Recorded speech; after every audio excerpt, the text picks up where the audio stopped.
Hello and welcome to this video. I'm here with Dr. Garrett Smith. It's episode number 233 of Love Your Liver live stream. And this is part 3 of Toxic Bile Paradigm. Today we're going to be going through a number of questions that your own members had. And in some cases we've covered some of it, but we'll go through near all of it regardless. If there's anything more. Yeah, I just wanted to hit on, I wanted to give people the opportunity to ask some questions and hit on them in a way, there's the way I think of things, and then there's the way that other people think of things. So I wanted to hit on that too. So perfect. Let's go. All right, very good. So the first one is about what proof is there of bile leaking into the blood, even if things like bilirubin are low? Well, this is going to be one of the most challenging thing for people to grok about toxic bile paradigm, is because if they say, it's in the literature, like if you've had liver enzymes that have been elevated, you had cholestasis or toxic leaky bile. If you've had bilirubin that's been elevated, or if you've had jaundice, like any type of bilirubin that's been elevated, you've pretty much got toxic leaky bile. If you've had serum bile acids of any type that have been elevated, you have toxic leaky bile. The thing is people want to, one of the things I found about people with this work, because it's a totally different paradigm, is they want to go into it and to say that they don't have this. They go in and they're like, can I do labs so I can say that I don't have this issue? And I'm like, you could do that, but if this is really like, if we just know that, if we generally accept that we're all toxic to an extent because we live in this modern world, and that we're nutrient deficient, likely to some extent, this issue is probably present. And if you have symptoms of any type, you probably either have a toxicity or a deficiency or both. And then we start going from there. So then we have the paradigm to work on things. So if someone wants to look at their labs and they say, well, I ran the liver enzymes and I ran bilirubin and I ran serum bile acids and everything's fine, so I don't have this. What could that cause them if they decide to go with that? Then they say, this isn't what I need.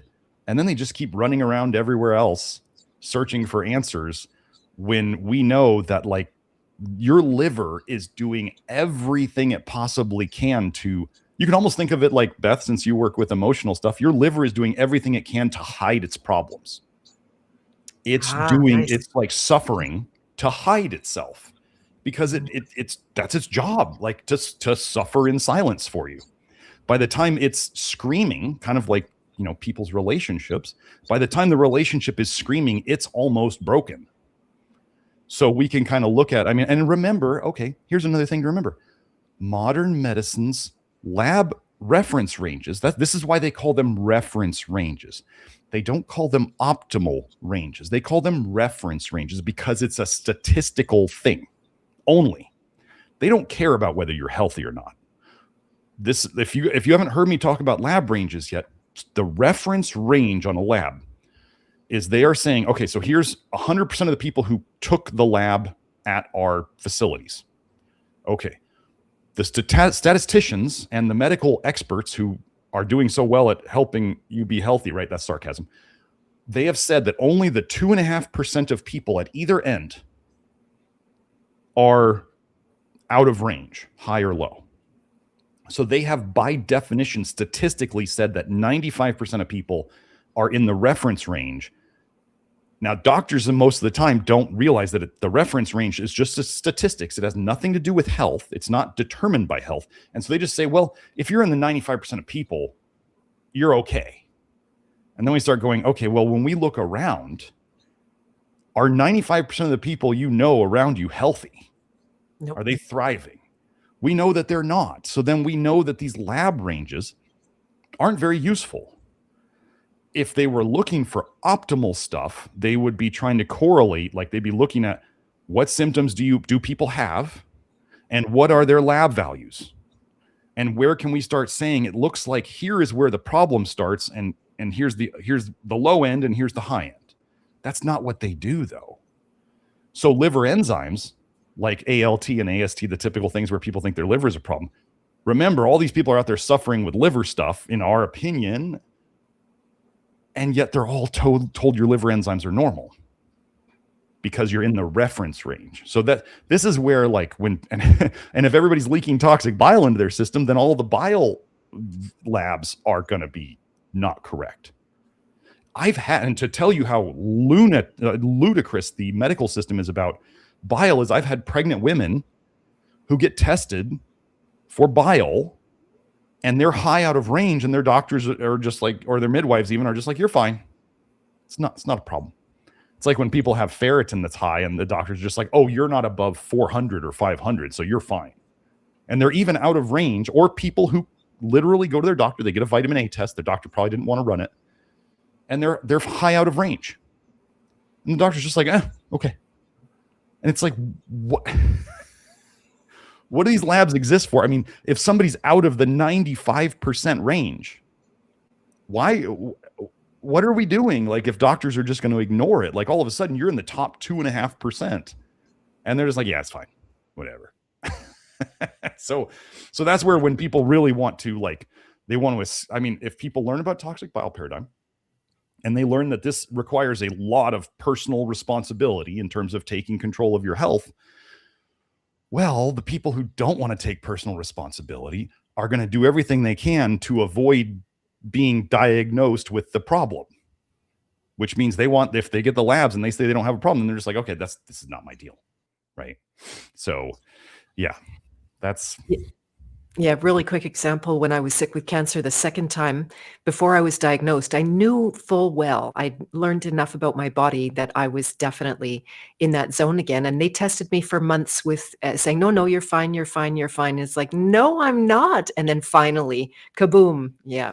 Right. You're in the range. You're in the range. And this is why, like, I tell the funny thing about when the conventional medical industry is like, oh, you need to go get your screening, your mammograms, your breast cancer screening, or your colon cancer screening, so we can prevent cancer.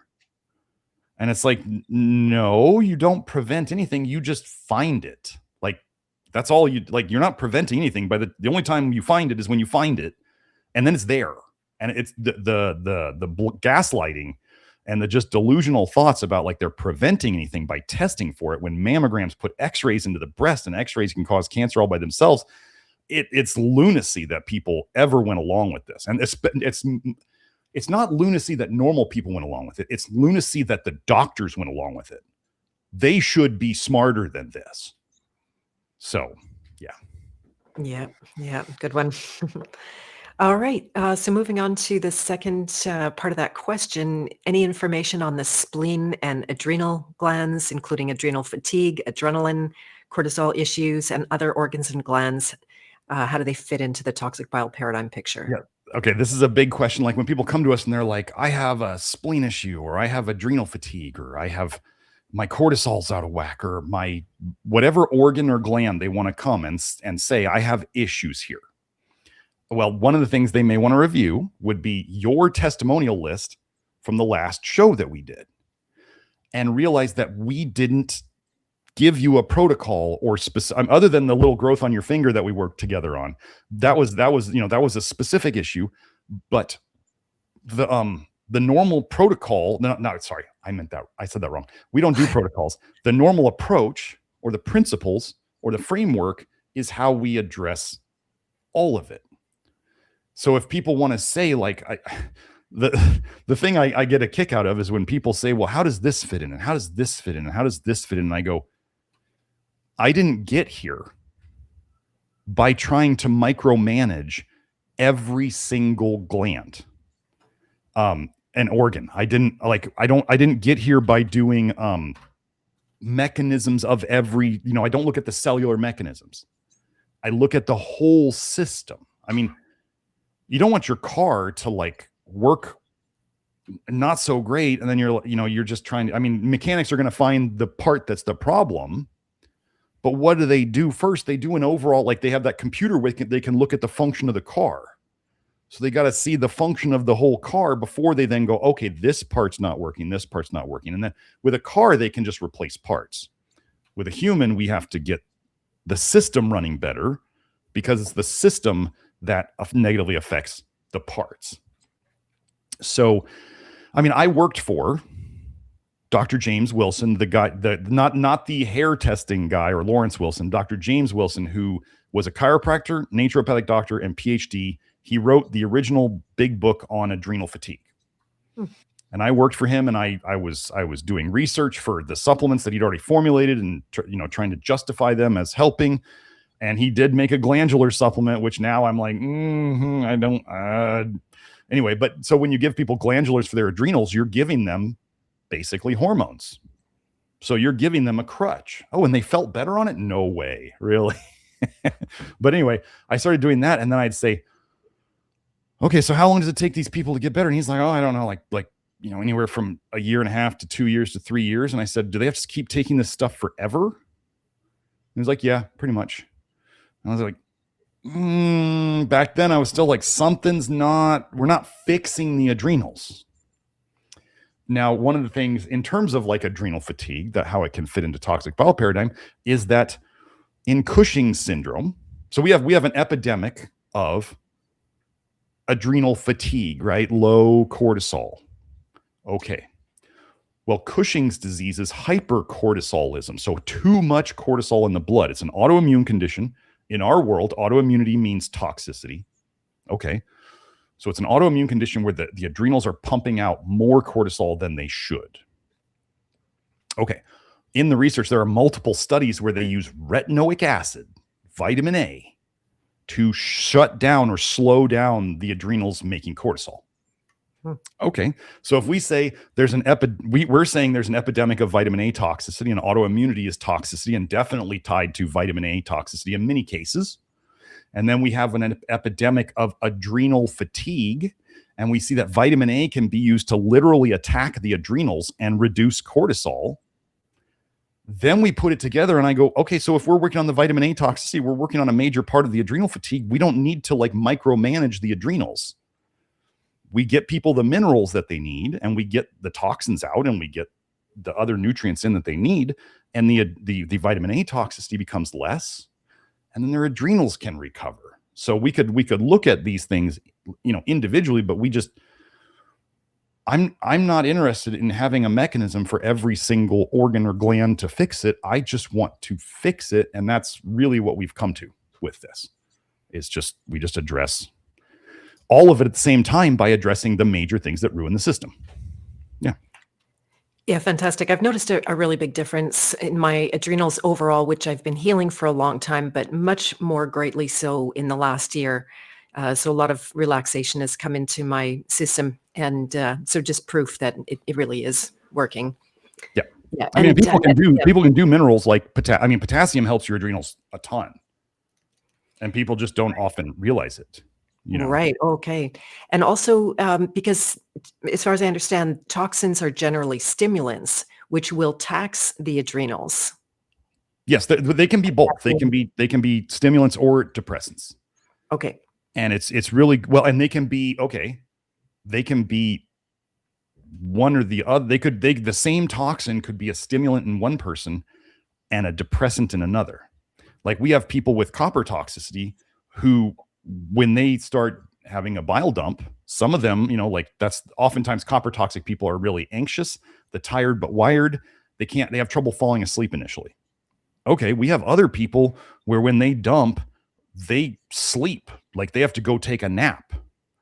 And we know both of these people from our testing are copper toxic. And as they are both improving, they're having less of these symptoms. So again, now, I'll say, can I absolutely say without a doubt that it's the copper? No. Do I need to? Do I need to know that? Are they both getting better? No. So do I have to? This is a part where people really have trouble grokking. This is where they're like, you have to know what is doing what. And I go, my job as a doctor, as a physician, is to help people get better. That's my end goal. It's not to be able to explain to you in detail what I think is going on in there, as long as what I'm doing is working long-term to get people better. That's what doctors should do. Amen. Amen. Nice. So if we go on, somebody's asking about what happens when you've had the gallbladder removed, which we did talk about quite a bit in the first one, not the removal, but just the gallbladder itself. Yeah. I mentioned the gallbladder kind of focused, the missing a gallbladder focused live stream in the very first one. So you can find that link there. Joe may be able to find it and put it up here. But okay, we'll just hit on this real quick. Your liver makes bile at a trickle. Think of it as, like your sink running on a drip, or like a fast drip. Okay. Normally, like if you wanted to wash dishes, like if you wanted to collect bile to help you absorb food, like you eat food all at once. So you want to be able to squeeze out the bile from your gallbladder all at once. So it mixes with the food. That's the normal. That's what we call bile dumping, but it also happens when you eat. Okay. So if your gallbladder has gotten think about, why do gallbladders go bad? Okay. Bile often, in the research, bile causes muscles to become, over time, to function less and to become even paralyzed. We see this. What do they look at in people's gallbladders when they're going bad? They actually do a test to see how much it's contracting. I'm telling you that, your gallbladder, this is how toxic people's bile is getting and how stagnant it's getting. The gallbladder, the thing that is made to hold bile, designed by God to hold bile and be able to contain that, is getting so toxic and so stagnant that it's going bad itself. That should be a real wake-up call, that when the bile holder is going bad. Okay. So, but people just want to know, again, it would be good if you knew why it went bad. Like for a lot of ladies, eating way too much fat is a big thing. That's a big problem for women. Don't tolerate high fat intakes like men. And we've seen this with all the fad diets, with the carnivore diet and the low carb diet and all the keto diet. Like, women do not tolerate fat anywhere near like men do. Men make more bile. So it makes sense that men can tolerate higher levels of fat. Does that mean it's good for them? Not necessarily. So anyway, if your liver makes bile at a trickle and you don't have a gallbladder to collect it and squeeze it all out at once, like when you eat, then we want to try to match the trickle of bile with how we want to try to match it more with how we eat, or if we're going to use binders or something like that. So as an example, with like Karen Hurd's approach with, a high bean diet, she has people eating, I don't remember the exact schedule because I never got into it that much, but it was like it was 2 tablespoons of beans, like either every half hour or hour. And so if you think about it, that would be putting the beans in at a closer frequency to the trickle of bile versus somebody who ate like a giant bowl of beans once a day.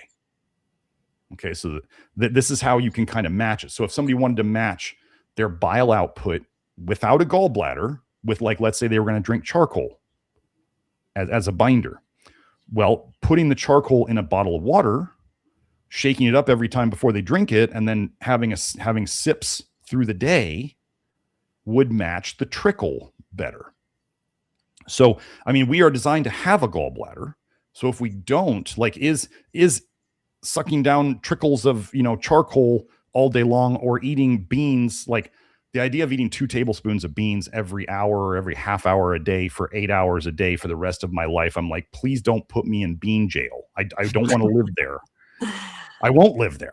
So, but if people don't have a gallbladder and they want to try to mimic the bile flow better, then that means they have a higher frequency of eating. So a smaller meals, higher frequency, or like if they're doing charcoal, let's say they can sip it through the day rather than chug it all at once. That will match their bile flow better, and it will probably work better for them. It's also like they can't eat a lot of fat all at once, because then they have a bile problem, and then they get what's called bile malabsorption syndrome, and then they get diarrhea. So, and they see the fat in the toilet. So the fat's not being absorbed because they make bile at a trickle.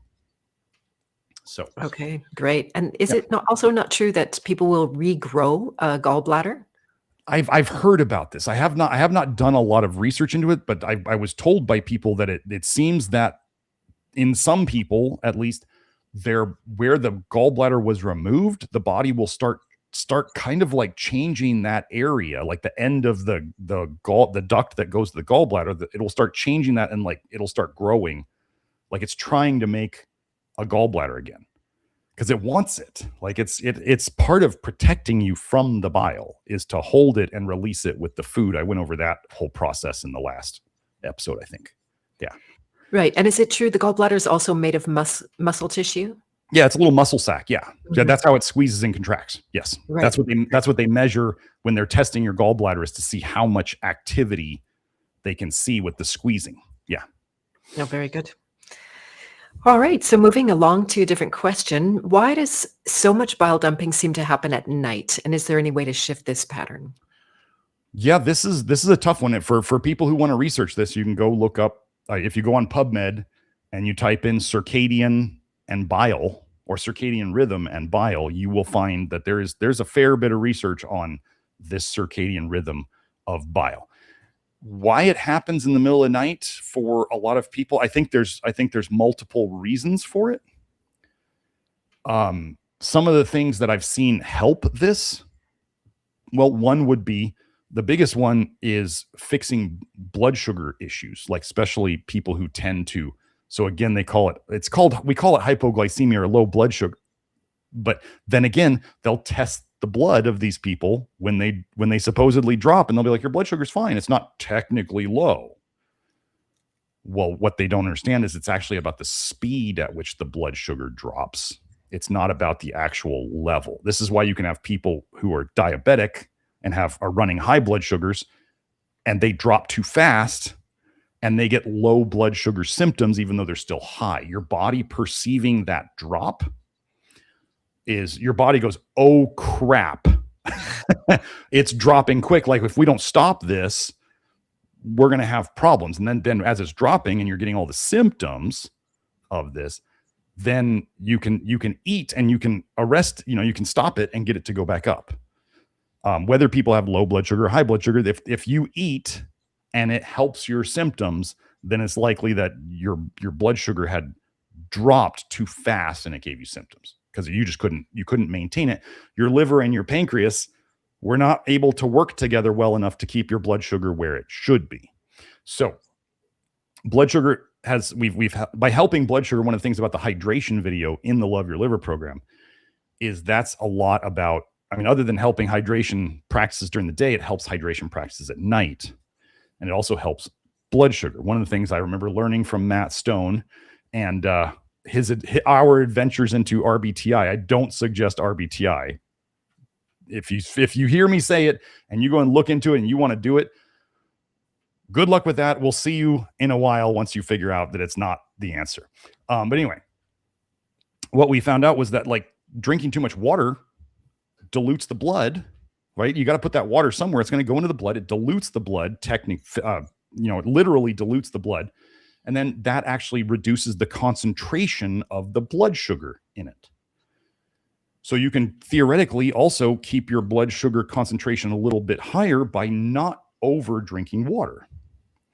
And so by fixing, so we can do that. That can help the blood sugar. So think about this. You're going through the night, you ate dinner, you're going through the night, and you suddenly drop blood sugar too fast. Well, what we would see, the pattern we'd see is people would wake up.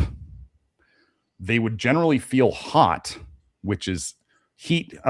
In the research, fevers have been associated when they injected dogs with bile, they got fevers.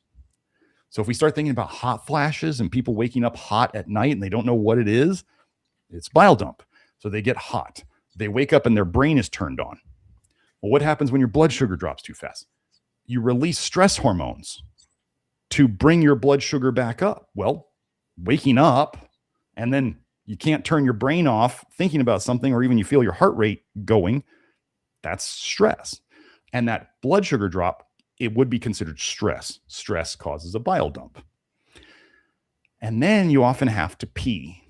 Peeing is the body's way, especially if you go pee. I'm not saying you got to turn on the light to look at your pee in the middle of the night, but if you want to do it once or twice to confirm what I'm saying, if you have these symptoms where you wake up, you're like stressed, or you start ruminating on thoughts, you feel warm, and then you have to go pee. If you turn on the light to look at your pee, it's probably going to be clear.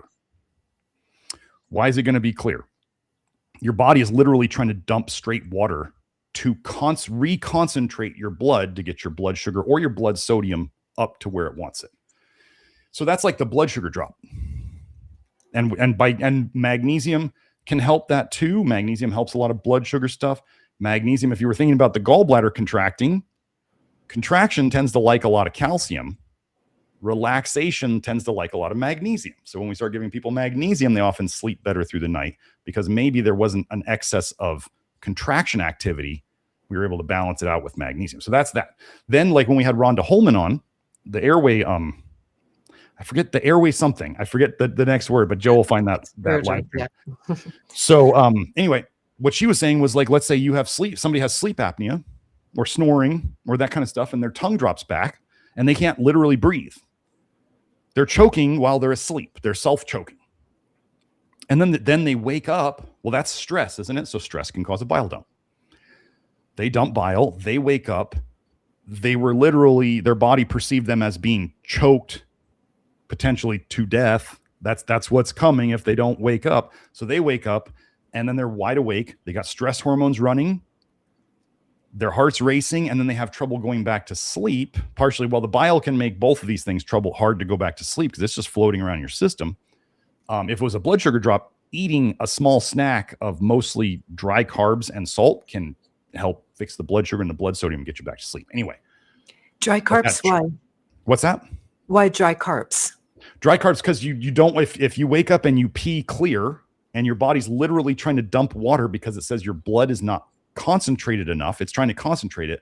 Well, then if you're going to add things to it to help your blood sugar and blood sodium to come up, and so your stress hormones can stop doing the job they're trying to do because they're trying to keep you from like going into a coma, then the dry carbs and the little bit of salt raises your blood sugar, raises your blood sodium without adding more fluids to the system.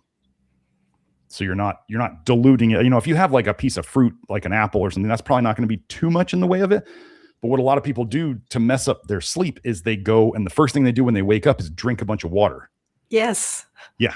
I mean, we all did it. They're peeing clear and then they're going, I need to drink water. And you're like, if you think this is an issue for you, just swish with some water. You can wet your mouth. That's fine.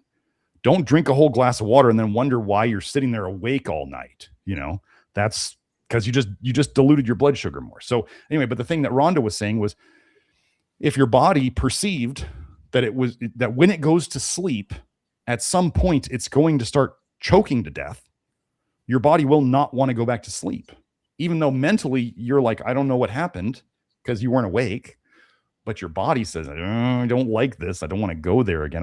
When she explained that, I was like, wow, this is really. So those are two reasons, sleep apnea or blood sugar drops, why people could have a bile dump at night. The second one that a lot of people just don't want to deal with is their stress and their ability, their general stress and their ability to do emotional regulation or emotional self-regulation. That's the hardest part for people to work on. Like eating different and trying to detox and getting the right nutrients. That's easy. Like you don't have to sit with very uncomfortable things doing that. So the emotional part is, folks, I'm just going to say, like, if you found all these other things maybe help a bit, or maybe they help a lot, but you still got stuff left over that doesn't seem, or it goes really up and down and you can't seem to find any rhyme or reason to it, but you're doing all this other stuff right, you probably got some emotional, mental, spiritual stuff that you're not dealing with. And Beth knows all about this. So exactly. Right. And even if addressing the whole biochemical side of things works, the patterns are going to put you into modes where you artificially create more stress for yourself. I know, I've been there. Yeah, I'm actually, I figured out some, with Kelsey's help, I figured out some areas of emotional regulation that have plagued me probably my entire life, or at least since I was very young. And I finally saw it. So that's one of the things about working on the biochemical part is you start getting, let's say you start getting a bit more relaxed, you start getting a bit more centered just because your chemistry is better. And then all of a sudden, for those who are willing to be tough enough to look at it, you start going, oh, there's the issue that's left. Like, it's not biochemical anymore. It's the way I've been learning, it's patterns, habits and patterns that I have learned in the past that maybe worked and maybe they didn't, that do not work anymore, that do not serve me anymore. It's simply the way that I learned how to deal with it. And I just keep, and we keep applying the same pattern to the problems, even though if it doesn't work, it's all we know. And when I finally saw that, I was like, oh my gosh. And I can't tell you what got me to that point. I mean, Kelsey confronting me with it, I finally, you know, people can be confronted with this stuff their entire life and never finally look at it. But I don't know, it could be all the things I'm doing, whether it's the Reviv mouthguard, whether it's the MSG, whether it's the other stuff that, or just doing it long enough. I finally was like, oh wow, like I can mentally, emotionally, spiritually handle looking at this now. Amazing. And so, you know, it's really cool.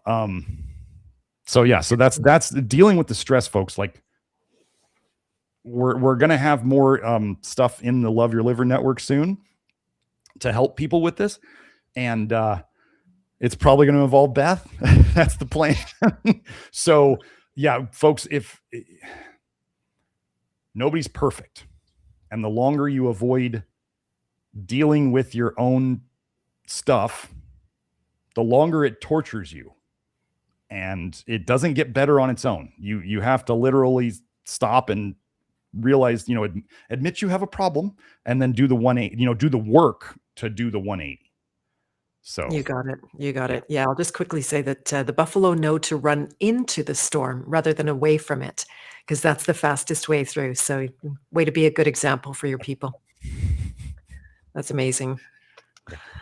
All right. So that's I'm not great. perfect. I never said I'm perfect. I actually think that sometimes a lot of most of the great things in this world came about because people are, you know, we all have our damage in our way, and people were motivated because of their, you know, like if somebody feels like they need to prove themselves to the world, then they'll work really hard to do it. It doesn't mean it's healthy for them. But yeah, I actually think that there's a reason why most of the people who come up with really great things in this world are kind of damaged from the beginning. And then they often don't live very long because the damage causes them to fall into drugs or alcohol or other nasty things that they do to manage it, but not deal with it. So I'm trying to not be one of those. That's awesome. All right. Are you ready for another question? Yes. So someone's asking about why lactoferrin, which is supposed to help repair the bile ducts and cholestasis, causes increased bile production and thus increased cholestasis. Well, we kind of covered this, I think, already. But this is the general idea. This is the good and bad. We talked about this multiple times in the last episodes.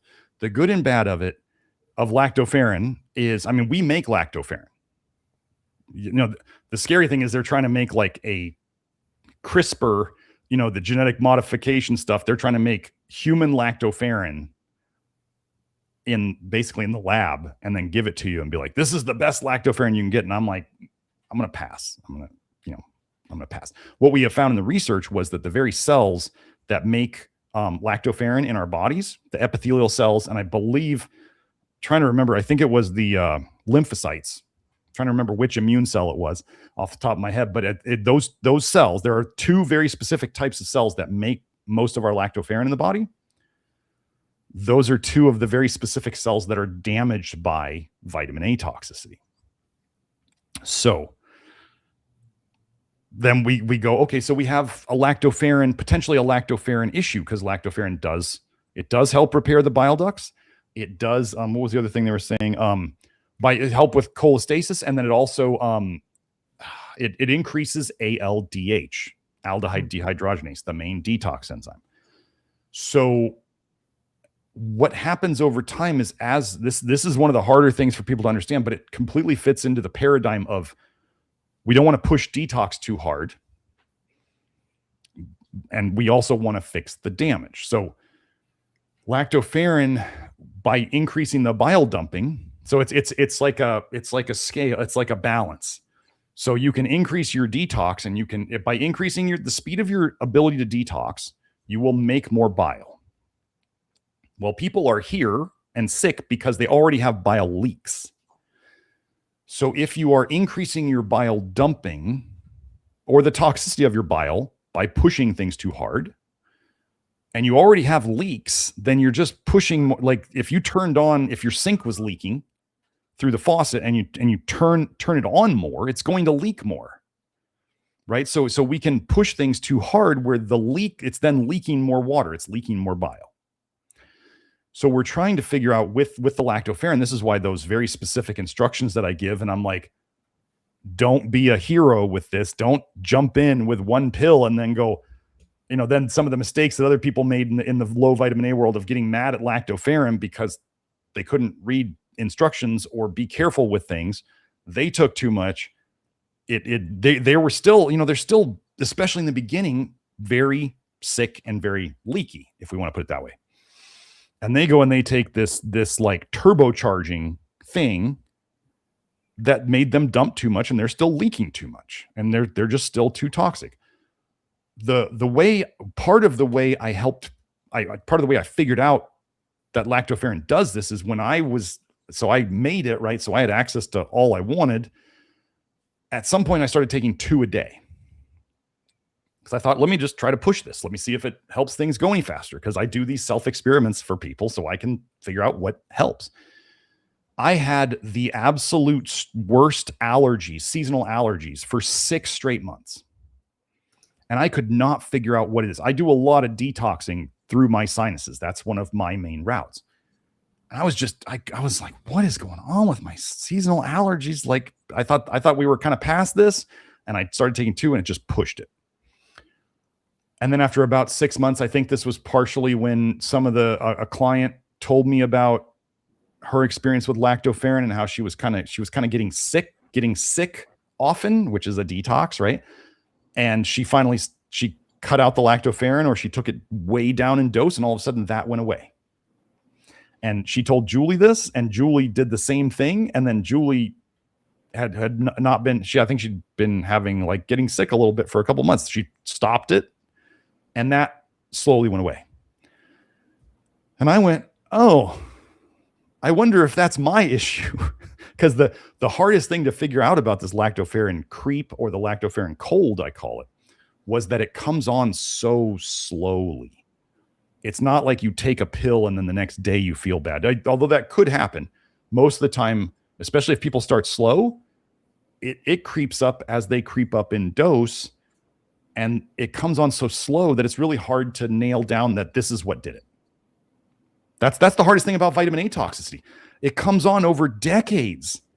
So this is why people have such a hard time grasping it. They're like, I've been eating this my entire life. Why am I suddenly sick? And I go, well, my car worked until it didn't. Like there's a threshold of things. And people, when they look back, you go, yeah, you were slowly getting sicker the whole time. It's just when you finally got this problem, that's when you went, oh, I'm really sick now. Like there was always warning signs. So, I mean, unless somebody got a giant injection of vitamin A one day and that pushed them over, but that's a very rare situation.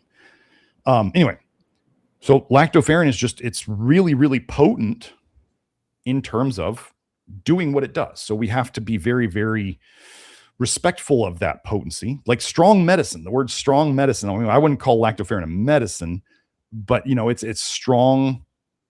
I'm just going to call it strong medicine. You have to respect it, and you have to take the right dose. And not everyone is ready for that at the start. Nowadays, I still take my 2 lactoferrin a day, and it is the greatest thing for my productivity and my general mood that I can take. I'm not like a raging beast if I don't have it. However, it is so noticeable. If I didn't take it for a month, I finally looked, I go like, my production is down, and my mood is like, I'm a little more testy. And then I start taking it again, and it's just like, it just goes away. So, but before, it caused me symptoms. So at that point, I wasn't really ready for 2, or I kept taking 2 and then it eventually went away. This is the thing I warn people about is they'll say, oh, well, maybe I'll just do what Dr. Smith did. I'll just take extra lactoferrin and feel bad until it goes away. And they say, how long should this last? And I go, I have no idea. I wasn't expecting mine to last 6 months, but it did. So it's like, do you want 6 months of, just to be blunt, a lower quality of life? Because you got to deal with all this all the time. Or could you take less lactoferrin, it's still doing its work, and have a better quality of life as you fix the damage? And then you could go up later. I tend to prefer the higher quality of life choice, because then people realize they're getting better and they tend to stick with the program longer. It's just less, enough suffering for your health will eventually make people stop doing it. That's why most of us stop doing all the things we did in the past, like all these health fads, was because it was too much work. And eventually we go, I'm not any better, so I'm going to quit, or this suffering is too much. So we do see people get better, but we also try to say, like, just baby steps, like just get better and better and better. Don't make yourself go backwards and feel bad, because that will make you think that you're not doing the right thing. So, yeah. Exactly. Yeah, I always have the phrase in my mind about unnecessary suffering. Yes. There might be some necessary suffering, but which part is not actually needed or productive? And where is it setting you back? Because people that rely on the bile dumps and they celebrate their colds and flus and everything, there is some damage that's getting done. I know you're not very spooky about it, but so yeah, I like to go even and steady. Yeah, I mean, I think I kind of mentioned this in the other episode, is when people are detoxing too fast or too hard, when they're pushing things too hard, or when there's space weather or a full moon or other stress that is causing them to, too much bile dumping. There's good and bad to that. The good is that they are literally dumping toxins faster than they would before. The reality is also that those toxins, as they're coming out, are causing damage along the way. That's why they don't feel good. So then, like with the lactoferrin, when I was having the seasonal allergies, I was dumping more toxins and I felt bad. And I got rid of whatever that level of toxins was, and then it went away. Would I have rather done, I don't know, 1 pill a day for that 6 months and cleared out all that crap, and then gone up to 2 pills after all that had passed? It would have been more enjoyable. I wouldn't have learned this, right? We learn from our mistakes, but it's, when the thing I tell people with this is, if you are suffering from pushing detox too hard or pushing detox too fast, because you're not putting in toxins, you're actually detoxing faster. You are suffering. You are technically detoxing faster. The question is, usually by the time they come to me, they're like, I'm suffering so much and I don't know what to do. And I'm like, well, you've been pushing it for like 6 months. Maybe you should have listened to all the live streams of me telling you to slow down 6 months ago. But then they do. And then all of a sudden they feel even better than they did before they started all this detoxing. So yeah. All right. Fantastic. Okay, moving along now. Someone is asking if over the years of your experience, you've noticed any indications of how to identify where leaks may be happening. I think I know the answer to this question, and the timing of increased symptoms and that kind of thing.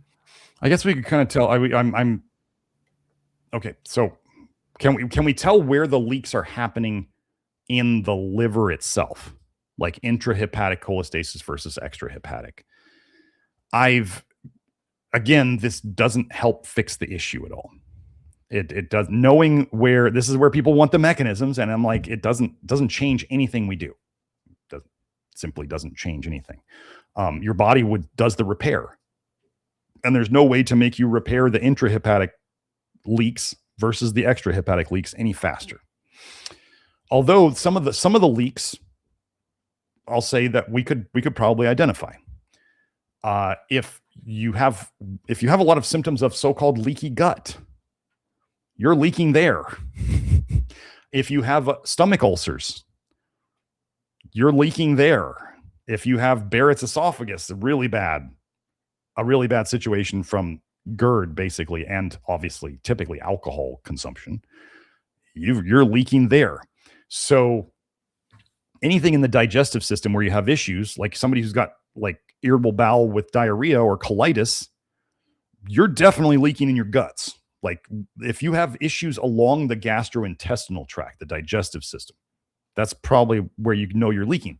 Does that change anything we do other than, I mean, we would still, like, let's say charcoal would be a big part of soaking up the bile, but we just put the charcoal down the digestive tract to do its job. We can't apply the charcoal at this spot or at this spot. We just put it down there. So again, the location doesn't necessarily change what we do. Now, people could do things like they could do, let's say, like a charcoal poultice over their liver to try to, get more toxins out directly from there. That's fine.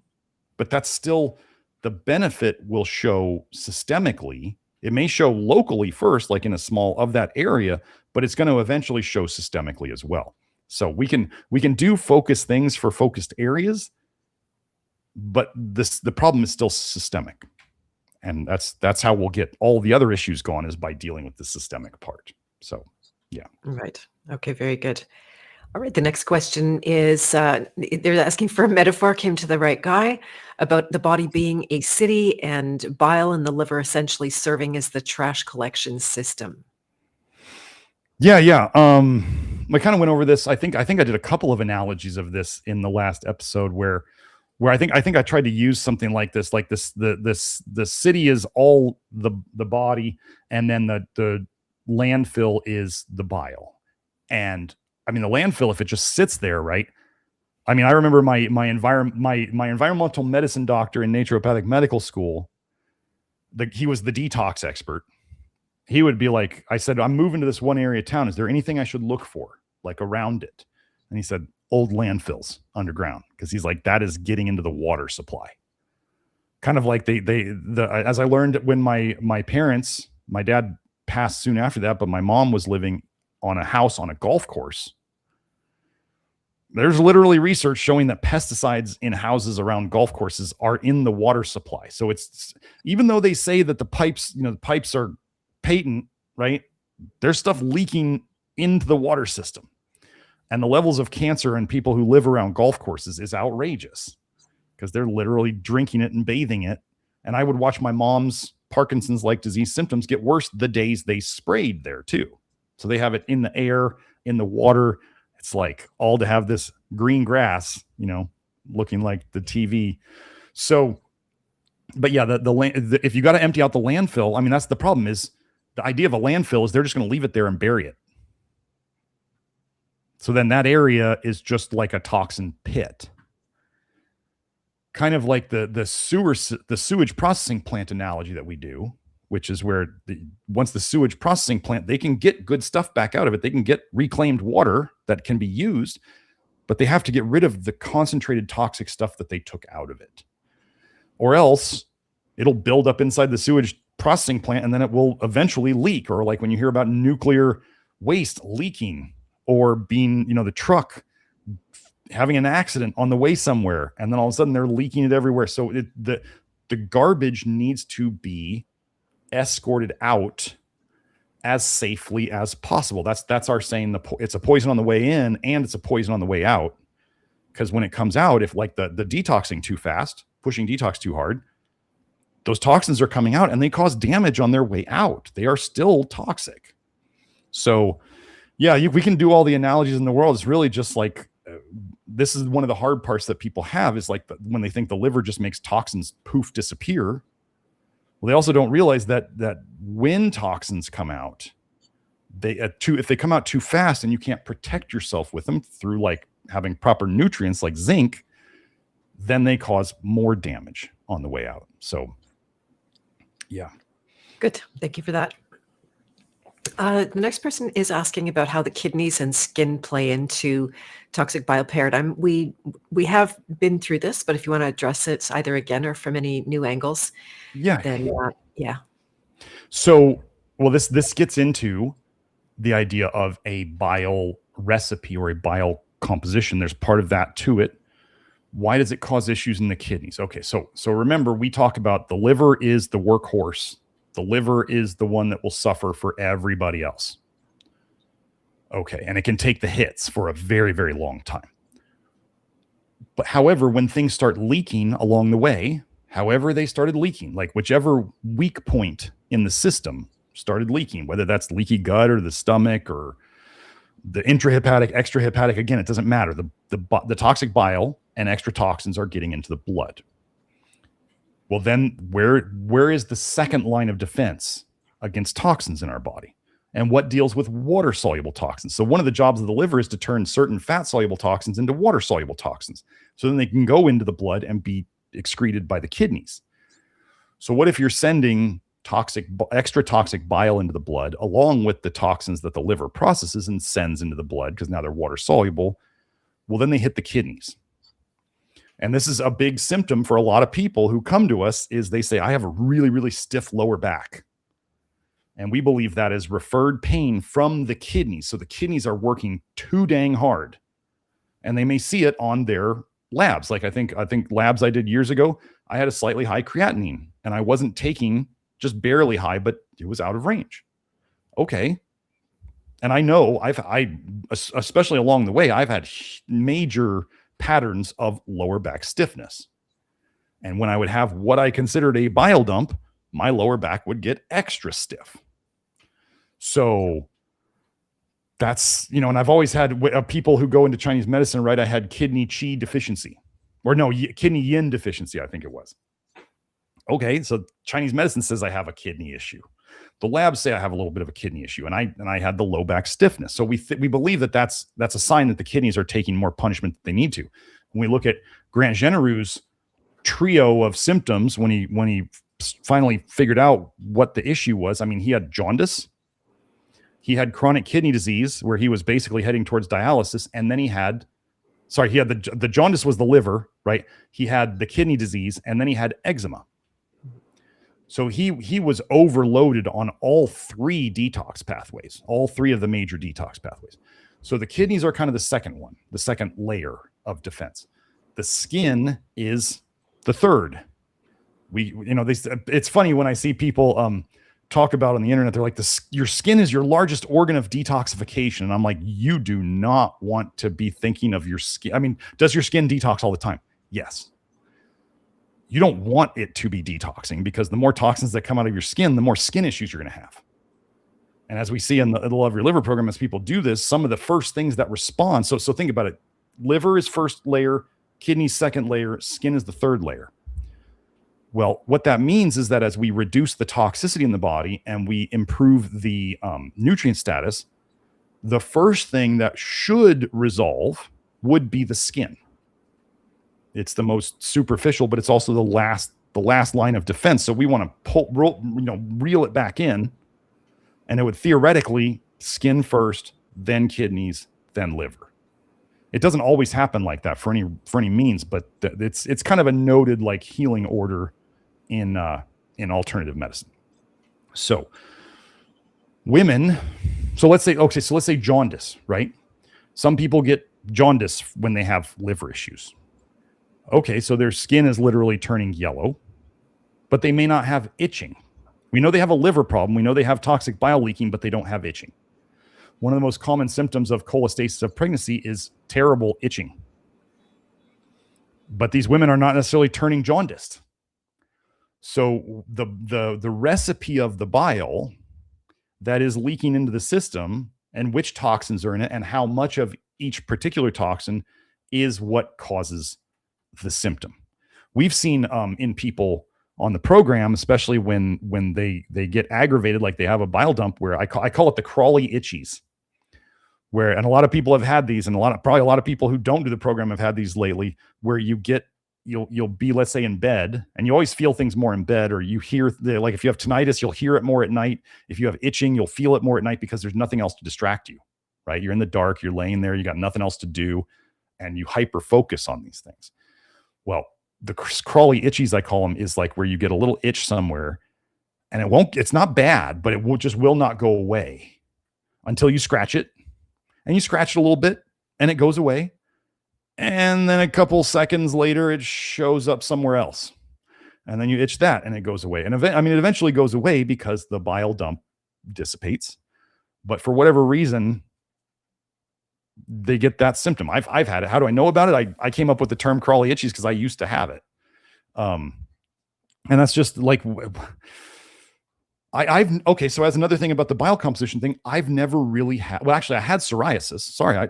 Sometimes I forget, right? Beth, you'll probably back me up on this. We forget the symptoms we had. Like the human brain is naturally kind of programmed to, I think we call it taking for granted, like that we used to have these issues. However, I think it's just, why think about it? If your body can let go of it, why think about it? Because it was just suffering. Like why dwell on it? Why don't we just forget about it? But I was about to say I usually didn't have skin issues, but as a teenager, I definitely had some acne, and then I got psoriasis, and I had psoriasis for probably 20 years. And now that's gone. But I can tell you the psoriasis went away before the back stiffness did. So it did definitely follow the order, but the skin is just, if you got skin issues, you definitely got liver issues, and you definitely got kidney issues, because that's kind of the way it goes. It may not be showing up, but the overflow from the liver and the kidneys is showing up in the skin. Yeah. Right. And the follow-up, you spoke a lot already to this about the itching. So why do some of us get that kind of itchy symptoms, whether it's the crawly itchies, which I'm very familiar with, also an internal itch? Have you ever had that where there's no scratching? It's in there, often in the throat when a cold is coming on or something. Like, it's like histamine or something like that. Well, actually, Joe was kind of bringing up in the chat, like the lungs is a detox pathway. Mm-hmm.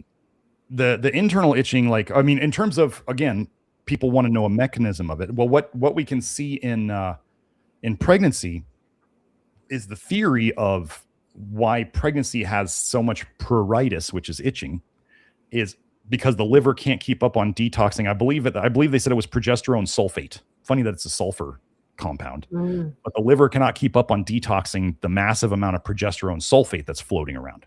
So this is one of the few things where we could say, well, maybe we have a research connection to itching in pregnancy. Okay. In terms of what's in the itching would be, obviously we would say, okay, so your liver's not clearing the bile enough. Your kidneys aren't clearing the bile enough of whatever this is. Whatever's reaching the skin is of such a recipe or a composition that as it comes out of the skin, there's the symptom of itching. Unless we were to go, and this is what nobody's ever going to do, is go and analyze like the sebum coming out of the skin oil or the skin secretions. Unless somebody does that and then they compare it to different things, we're never going to know. And it's kind of like that thyroid study where they had people with normal thyroids, and then they had people who were hypothyroid and medicated, and then they had people who were hypothyroid not medicated, and then they had people who were hyperthyroid. And they all had the patterns was they found the same bile acid patterns in the different groups. And even the hypothyroid who was medicated with thyroid hormone had the same bile acid profile as the ones who were normal thyroid function. So the bile reflected the symptomology, you know. But then they gave thyroid med and it changed the bile acid recipe. So we can change the bile acid recipe from outside. We can also change it by fixing the things inside. But if you change it from outside, you have to keep doing that forever. Which is why when we change it on the inside, we see people who are able to get off their thyroid medication because we're fixing the root cause of it. So yeah, I don't know what the exact things are in terms of what causes the itching. It's just, it's one of the symptoms. Yeah. Yeah, one of the things that I've had, as you know, is like shingles and breakouts, and they always, when they surface, they're like zing, kind of electric itch. And all my life, I really haven't known what to do with that. And I've started, based on some of the things that Kelsey has said, when I get an itch, I will let myself scratch more now. Or say I have a very strong niacin reaction, my body gets itchy, I'll scratch, not to the point of bleeding, of course, and really breaking the skin open. But would you agree it's like that it's asking for help to get out of your body? Or is it just yeah. I think one of the things Kelsey's theory was that, you know, if you do a niacin flush, and you're feeling itching somewhere, you probably have a lot of toxicity kind of rising to the surface, or however you want to think of it. And if you scratch to kind of, I mean, the scratching would be a form of exfoliating, right? As long as you're not scratching to the point of bleeding, but it would be kind of a form of exfoliating so you can kind of move that stuff out. I don't know what it was. This is the thing that we see in our group now when we have people who talk about their symptoms, which is, I think our people, knowing the paradigm and all this stuff, they can compare notes, and they'll often find really weird correlations. I talked to my buddy the other day, and there was I don't remember if there was a lot of space weather that day or whatever, but I texted my buddy and I was like, man, my calves, like, they got so itchy today. Like, I actually really scratched off some skin. It wasn't bleeding or anything, but I really scratched off some skin. And he goes, dude, my sister did the same thing. Her calves were itching all day. Now, his sister's not doing the program. So then we start going, okay, so this is probably something bigger. And my buddy and I, so obviously my buddy and his sister, they're similar, they're relatives. And my buddy and I, normally we have the same symptoms, very similar symptoms, but today it was his sister and I had the same symptoms. My buddy's doing low vitamin A. She's not. So then we start, what is this? I don't know. But it's really interesting to see that these, I think the larger influences, whether it's EMF, which we're going to do some more presenting on some strange stuff that we found, hopefully soon, the EMF or the space weather or whatever. It's nice to know when these things happen that it's just temporary and it's not, nobody's going crazy, that it's just like there is outside stuff that affects us. Okay. So we just let it do what we can to calm it down. At least, or we do what we can to not aggravate it. That's the bigger thing. We do what we can to not make it worse. Yeah, that's the big thing. Exactly. All right. So moving on to the next question. Could you explain exactly what the symptoms are when bile dumping or copper dumping? Oh, yeah. Well, that's a big question. Okay, so bile contains copper. So nearly all bile dumping is going to contain some amount of copper dumping. When we have copper dumping symptoms, I have a list of, I think, about 13 things in the program. So I don't remember them all off the top of my head, but the biggest ones for copper dumping, typically anxiety, depression, trouble falling asleep. I do actually tend to think that acne is related to copper dumping, because the research shows that zinc helps acne. And then we have all these, they'll say, oh, acne down here is hormonal. And I go, well, hormonal problems are copper for sure. And then what was the other symptom about that I thought?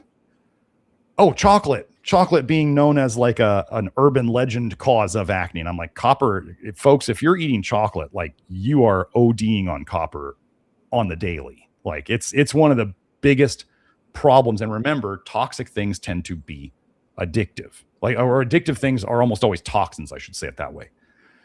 People get addicted. People don't even realize until they come to the program how addicted they are to chocolate. And then all of a sudden they go, oh my gosh, like, I can't hardly even quit this. And you go, that's a toxin. That's how you know. So, but a copper dump, those are the big symptoms with it. Hormonal issues, women, especially women's hormonal issues, but it doesn't, does it affect men? Absolutely. And we see tons of men's, like, what do I want to say? Sexual issues, sexual organ issues get better as we do our work, which can be vitamin A or copper. But the big ones, fatigue, the tired but wired, that's a big copper one. So otherwise, bile dumping itself can be, like we just talked about, itching, right? So that can be bile dumping. Jaundice could be, bile leaking. So we have any symptom that people have could potentially be related to excess bile leaking in the system. That's the hard part of explaining to people when they say, well, how do I know if I have this? Do you feel bad? Do you have chronic health issues? And they go, yes. Well, then you probably have this issue, and we can probably help you get better. We can at least help you improve. I mean, like I've said, My chronic, terrible insomnia went away. My prostate issues that showed up in my 20s went away. My psoriasis went away. I've had other symptoms going away recently. Like I know, like I say, I detox a lot through my sinuses. Okay. In the last month or maybe two, I started having way less sinus stuff. Oh, good. Like I'm not blowing my nose. Like blowing my nose was a very normal thing for me to do. And I like Rhonda's a big fan of blowing your nose, but I was like, I have too much snot. I just have too much phlegm and mucus and whatever. And I'm not going to say it was the Reviv mouthguard. However, it seems to kind of correlate. And then also, I mean, and when we think about what potentially the Reviv mouthguard could help with, well, it's helping with the structure of your skull, and your sinuses all go through your skull. So if everything moves better through there, you have less gunked up stuff. And I just went, I don't know what it was. I don't know if it's that, but that's the thing I changed. And then I mean, I've been changing, obviously. Some of these things, some of the improvements take time, right? They don't happen until they finally happen. Well, so I don't know that it was that. But, the other thing I was putting together, since I don't know if it's the Reviv mouthguard again, but what I'm getting at is with the Reviv mouthguard, things in my skull, things that I know are happening in my skull, I'm going, seems to be a little correlation. I cannot find my floaters anymore. I do my eyes like this to kind of stir them up and make them show. And I'm going, where are they? Why? What did I do? And I'm like, oh, well, your eye nerves run through your skull. So if I start seeing a bunch of skull things and I started doing something to literally help my skull remodel, I start going, maybe there's a connection there. So there you go. And yeah. I also think about the toxicity in the brain and MSG and like how close this is to the brain. So to me, that's like an automatic, especially how quickly you can create a sinus reaction of some kind. You eat the wrong thing and like, boom, all of a sudden you've got it coming out your nose. And I don't know if it's related to the brain, but. No, well, I laugh at that because I've talked about this on a lot of my introductions on other podcasts. Is one of the things that helped me to first realize that my diet was connected to how I felt was like at age 15, I'd be drinking a glass of milk, and I was about halfway through the glass of milk, and I'd start, getting all snotty, and I was like, "Wow, that's quick." Yeah, like that literally came through, and it's already coming out my sinuses. So, and yeah, okay. So, with brain toxicity, people we don't tend to think of things coming out through your skull, like through actually your cranium, or other things like that. However, when we start looking at a lot of neurodegenerative diseases, they often have eczema on their head, like it's yellow, crusty skin.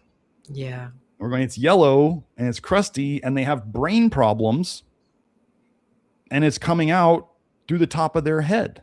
That was always an interesting thing, because I noticed that before I ever even got a toxic bile paradigm. I had some MS patients come into my office, and they always had like the yellow crusty eczema on their head, and I was like, there's got to be some connection. Like, and then I thought, well, I'm not gonna try to treat the eczema. I mean, I wouldn't try to treat the eczema. We're going to work on the neurological stuff, but in theory now, if we were to help the neurological stuff, it should help the eczema.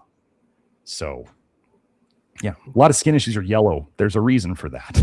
Right. Yeah, I'm thinking of my son. He had that when he was young. He grew out of it as if, well, so hopefully that was an improvement of some kind. Two more copper symptoms that I noticed just to throw in is tinnitus. When you hear the ringing in your ears, to me, that's often. Also, when I'm really dumping copper, when I go to sleep, it's like the lights are on. Not that I'm awake, it's that I can see light.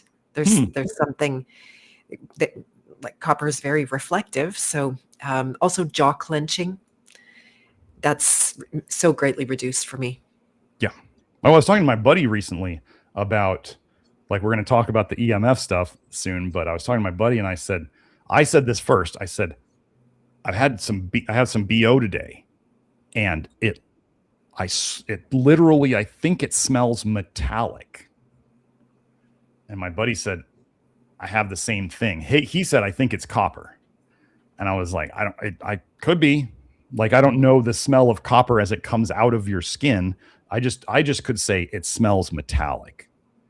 and then it goes away. So how do, you know, these dumps happen, and usually people don't feel good during them, and it comes out. And other people have reported, and my buddy and I have both had this. Your pee smells like vitamins. Have you ever had that? Not that one in particular, like B vitamins, because they have such a particular. Typically a B vitamin. Yeah. Yeah. So you just go, that's weird. Like sometimes I would take a high dose of niacin and I'd smell that. So if we think about niacin helping to detox stuff, that makes sense. But other days I didn't take any.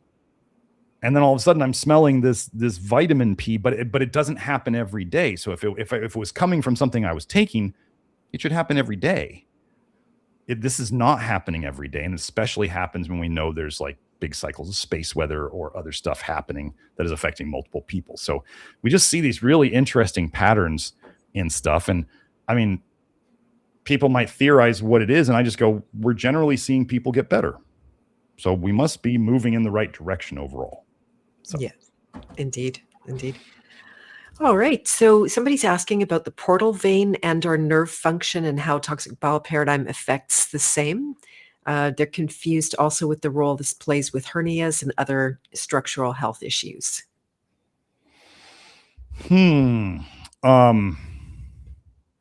Okay. Hernias and other structural issues are a weakening of the tissue. It's a weakening of the tissue enough that the stress can then bust through. It'd be like prolapse in women. Like it's just a weakening of the tissues that are holding it. Can we say that there's something? I mean, folks, when you ask questions like this, you're actually, I want you to realize that you're asking me, is there literally research on this that I've connected the two? I could look at all sorts of research. And I mean, do I think there's ever been a study on like hernias and cholestasis or toxic bile in the system? No, I doubt there's ever been a study on that. Can we, like, people then want to know, could I make a hernia go away by detoxing? Probably not, because your body would literally have to be able to pull the tissue together long enough that it could heal. We don't really have a mechanism like when the stress from the inside of your abdomen is always pushing out, let's say, or down on, if you're talking about, an abdominal hernia or an inguinal hernia, like the pressure is always going to be pushing out. There's not pressure pulling it in, or at least the pressure that would be pulling it in has already torn apart. So there is that old theoretical thing where people will say you put a quarter on it and you tape it on so it holds it down so it could actually heal together. I don't know. May have worked for some people, but really what we'd want to do is, we've had lots of people who have had issues with, they got the mesh repair of the hernias.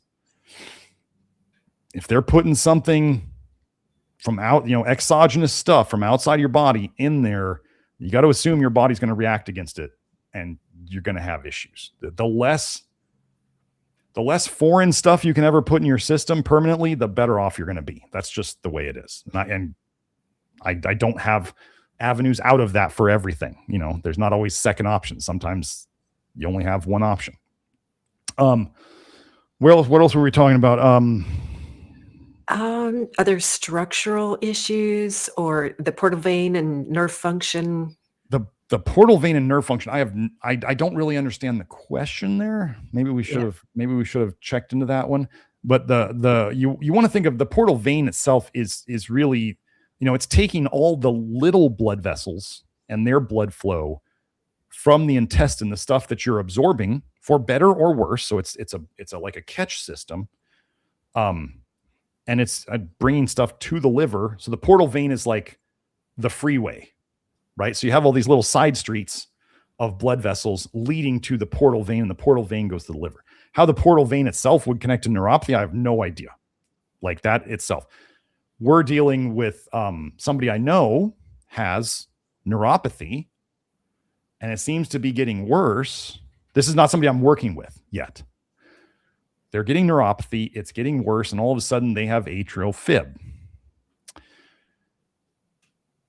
Kelsey and I go, are you taking B6? Yes. Like literally taking a separate B6 supplement. That means it's high dose. getting neuropathy. One of the biggest symptoms of B6 toxicity, which we talk about. Funny thing I'm just going to add on here is pyridoxine. Just like retinol's an alcohol, and there's retinaldehyde, and there's ethanol, which is alcohol, and there's acetaldehyde.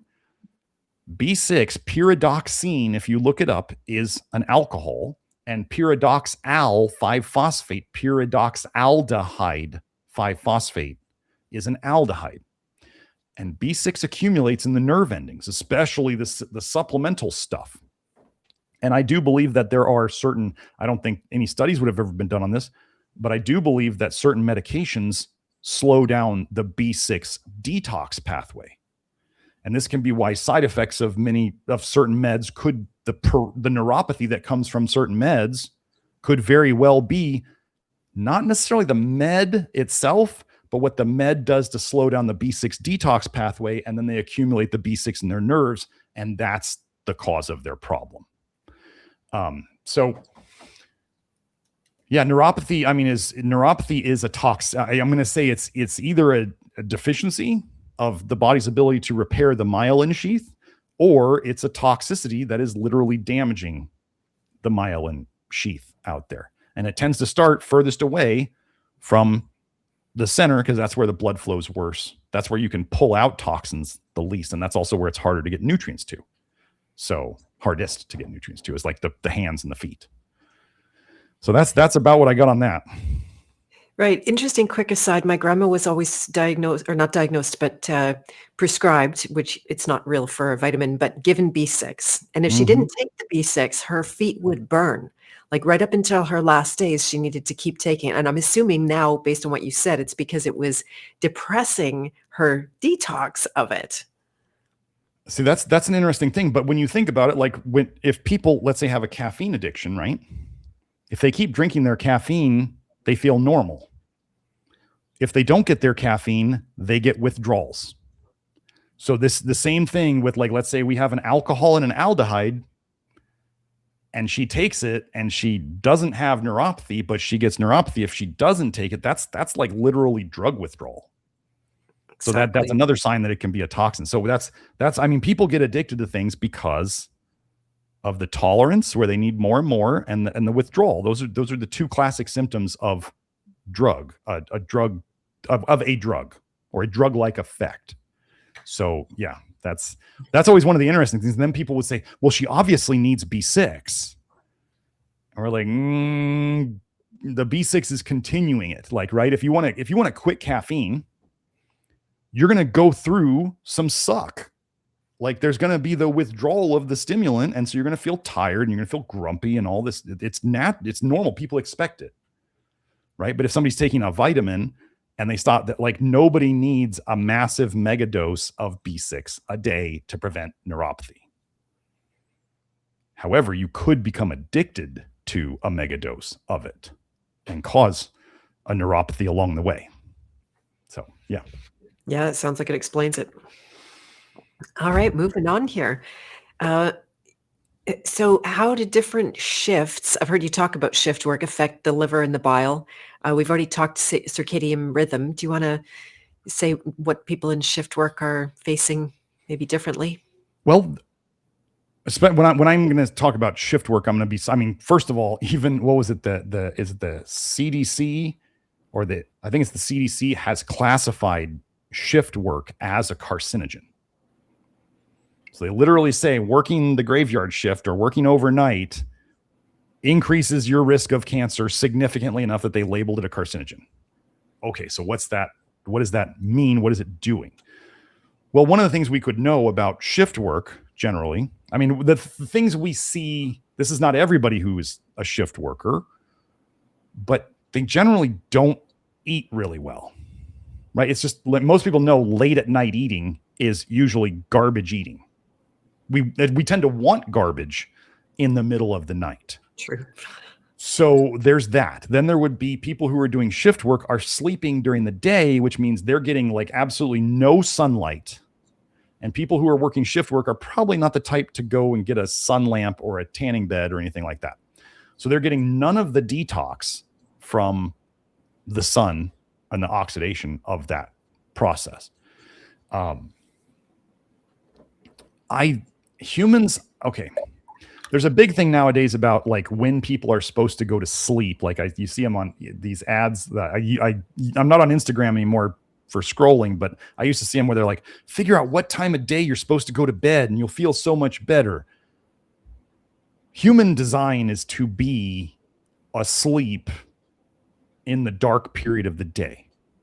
There's nothing that makes sense that says some people should be awake during the day.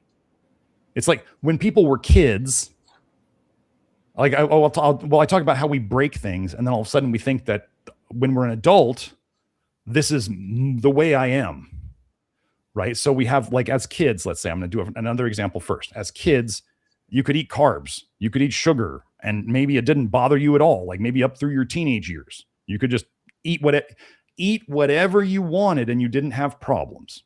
Mm-hmm. But then as you kept doing that as an adult, all of a sudden the system starts breaking.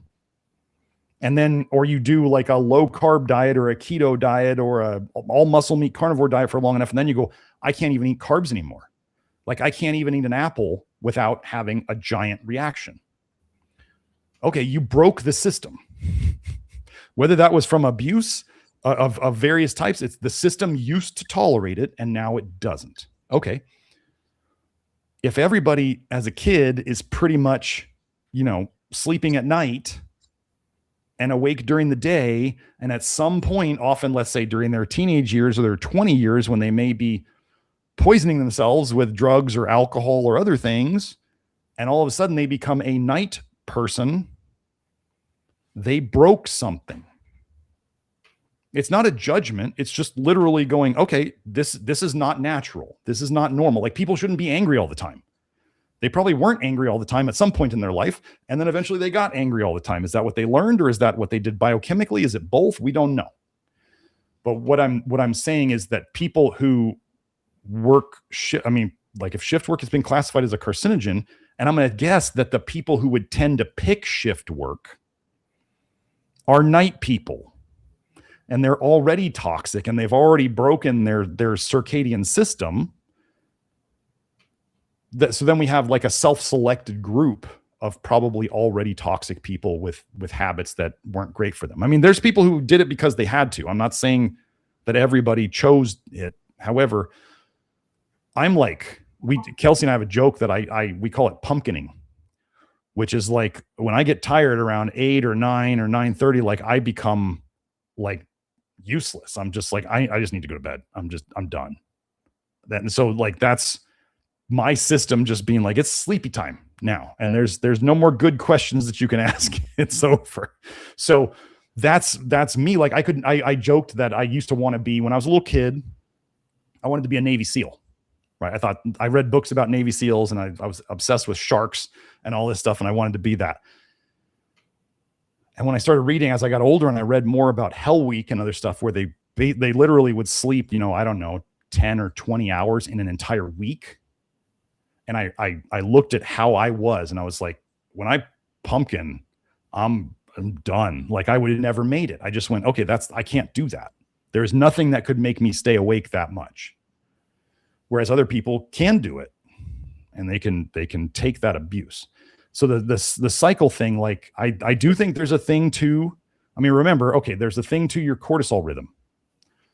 Your cortisol, people are like, cortisol spikes are bad. And we're like, no, cortisol spikes are what wake you up in the morning. It literally gets you out of bed in the morning, and then it fades through the day. Men's testosterone literally is the highest in the morning, and then it kind of fades through the day. So men have a hormonal cycle on the daily. But anyway, those are the things that wake you up. So why are we going to say that like cortisol spikes are bad when that's what actually wakes you up? And if your cortisol spike has been time shifted for whatever reason, it's not going to be good for you, because it's not the design. That's not the way it's supposed to be. And again, this is not a judgment on people, but I'm sure that at some point a 5-year-old person was not a night person. You don't see 5-year-olds who are night people. They might not want to go to bed when they're supposed to go to bed, but kids do that, right? That doesn't mean they're staying awake all night and doing whatever they can do at that time. Artificial light is causing a big problem with this. EMF is causing a big problem with this. Toxicity is causing a big problem with this. So with shift work, I mean, it's going to be resisting all the things that you want to do. You're going to have to get some sunlight. Obviously, you need sleep, but you're going to have to get some sunlight or some UV light. You're going to really have to work hard on eating good during those working times. You have to work on getting some exercise if you're on a shift work and there's not much to do and you just sit around all night. You got to move your body and get things flowing. So shift work, there's so many things that could be an issue that are kind of exacerbated by the patterns that we tend to see in people who stay up late at night. So, yeah. Fair enough. I could go into a lot of detail, but I'll leave it for now because I have my experience with that night owl stuff. So if we have time for another question, I'm not sure how long you want to go. Joe can let us know. I see the time limit. So shoot one and I'll make it quick. Okay, no worries. And so why can bile dumps look different in symptoms in the same person if everything else is basically the same? Mostly asking about flu-type symptoms. Right. This person's main leaky bile symptom was insomnia, and then started getting the colds and the flus. I'll just finish here. Is it because different triggers cause different bile acid toxins to leak out besides vitamin A? Or that the trigger caused different tissues to be vulnerable? Yeah, it's kind of, well, I mean, these are all theoretical constructs that we've had to come up with along the way. It's the likely explanations would be that, okay, well, first of all, I'm just going to add another little wrinkle to this that we haven't really talked about today is the gut biome. Okay. So the gut biome itself can change the recipe of the bile. The little bacteria, they can change the good bile into worse bile. And if you have things around that are, whether it's the temperature change, like a lot of people get sick when it starts to get cold. They call it wind cold in Chinese medicine. They're like, all of a sudden you get a cold breeze on your neck and you get sick. Or you go out and people would say you go out in the rain and you get too cold and you get sick. Well, the theory about that is like it's signaling that there's a season change. This is the theory. It's saying, oh no, winter just got here. Winter gets here, it's colder, which means chemical reactions run slower. There's actually less bile production during the winter. So the theory here is that the body has mechanisms to quickly, it says it's like the shop is closing for the winter. We're not going to get much out of here. So then we're going to dump a bunch of bile right now to try to get it out. Does the body have control of the recipe of that bile? I don't know, but that's when we tend to see like colds and flus. That's the typical pattern. Like we didn't used to see colds and flus in the summer so much until nowadays when they're pumping all this EMF out. But yeah, so we see with people with, let's say, taking too much zinc for their situation, they start seeing copper dumping symptoms because the zinc is displacing copper out of the liver. So it's either coming out into the bile or it's leaking into the system like intrahepatically. And you're getting more toxicity in the blood. It may or may not be more bile. That's the two things. We don't necessarily get to distinguish between these things because nobody's going to be doing like live time or real time testing of the bile in the blood. Like they're not going to put something in your arm and have you wear it 24 hours a day and then be like, oh, it changed here and it changed. No, nobody's going to do that. So we have to come up with these theories. Some people appreciate it and others think we're crazy, and that's fine. We'll just keep getting people better. So this was another concept that Ilya in the LYLL brought up. He said, there's the amount of bile, which does change.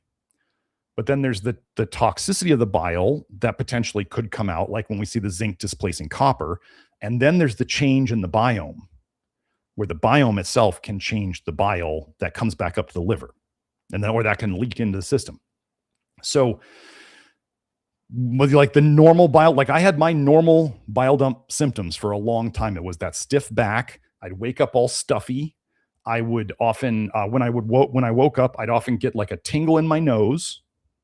And then I'd have to sneeze, and sometimes I'd have that multiple times.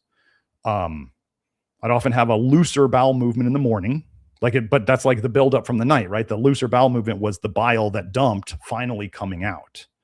What else would I have? Well, I'd usually wake up in the middle of the night and be kind of warm and have a tough time getting back to sleep after that. What else was there? I think those were the main ones in more recent memory. And that's just, so when I got the coof back then, and people will say, well, it was just the flu. And I can say, here's where I diverge. I go, that was absolutely the worst flu I have ever had. So I go, it was something. I don't know what it was, but it was something different. Something, I think it's EMF, honestly, because I never got a shot and I never did it. I did what I normally did. And I lost 10 pounds in 10 days. Like I didn't eat much.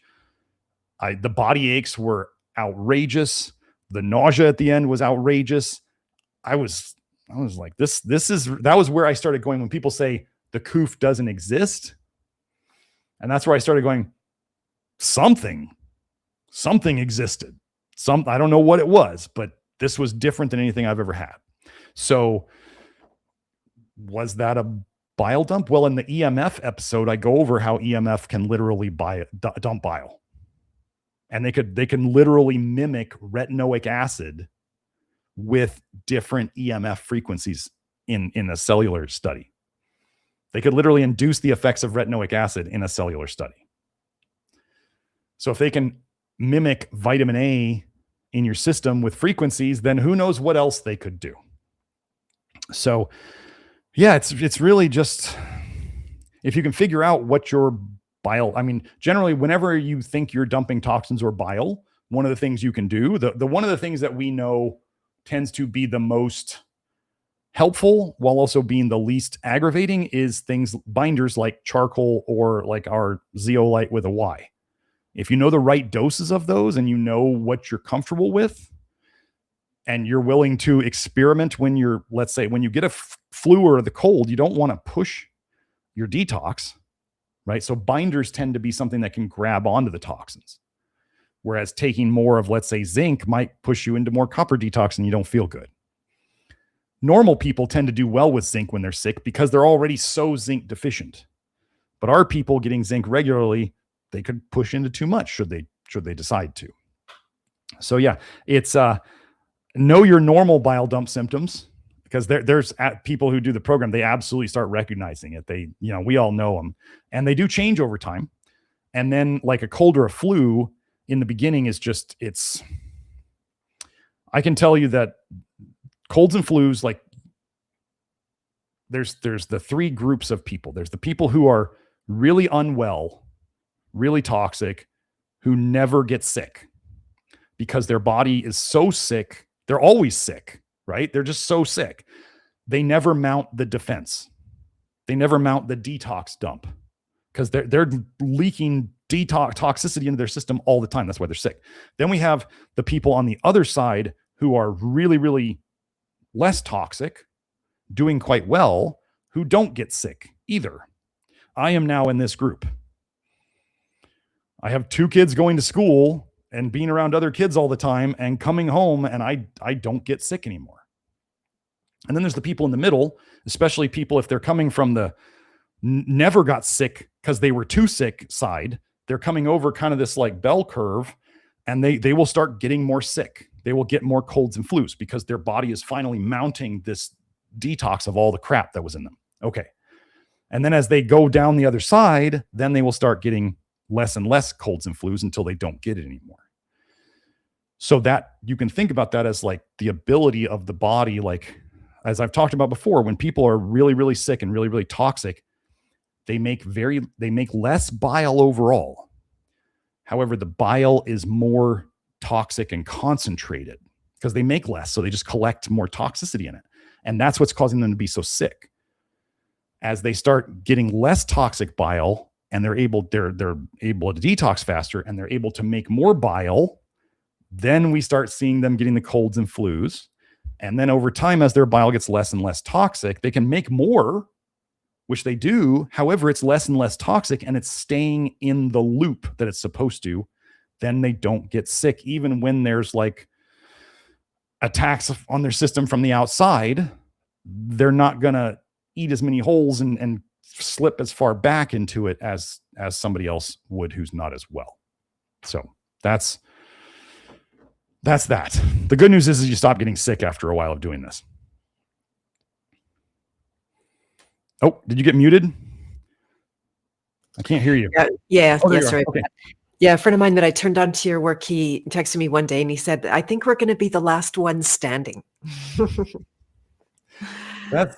I mean, the nice thing will be for the people who get well enough before things get really weird is that I really think that some of the symptoms that, you might read about in certain scripture or other things, like what was the sores on the skin, the blistering of the skin. I'm like, that sounds like vitamin A to me.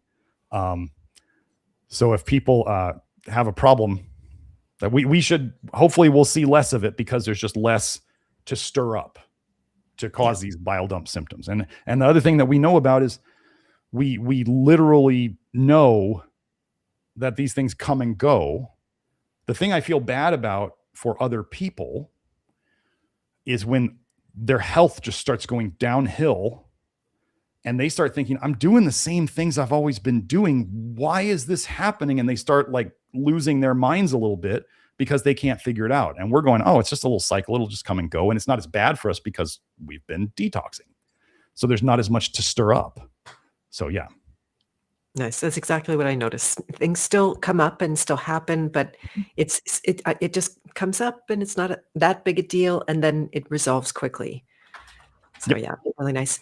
Could I do one follow-up question from this last one as well? Around, you mentioned the binders of the charcoal and zeolite, and would the soluble fiber be different in that case? In particular, if you want me to remind you, just like when you're in the midst of a flu, you're bile dumping, then soluble fiber is more like putting the gas on, right? Yeah, a little. Well, soluble fiber, as we talked about this, I'm trying to do this quick because I could go into the whole thing again. I did talk about soluble fiber and the good and the bad. I'm still good. Yeah, I'm still good. Okay. Well, with the soluble fiber, both, as in the research, it increases the amount of bile produced and it adsorbs bile. So it soaks up the bile. It also feeds gut bacteria. So we have those things. Now, it induces bile. So think of it as like, in most people, like when we talked about people who are really, really sick and they make very, very little bile and it's really concentrated. And then we got people who make an excess of bile. Like that's usually like the colitis people. The people who tend to have diarrhea issues are pumping out too much bile and it's too toxic and it's irritating their guts, and their guts go, just get rid of this. It's like people don't know about spicy food. Like the research on capsaicin and spicy food in the literature says it decreases your transit time. What that means is that food moves from your mouth to your butt quicker. Why does it do that? Because your gut doesn't like it. You ever eat too much spicy food and then you get loose bowels and it burns? Like what do you think it's doing inside your guts?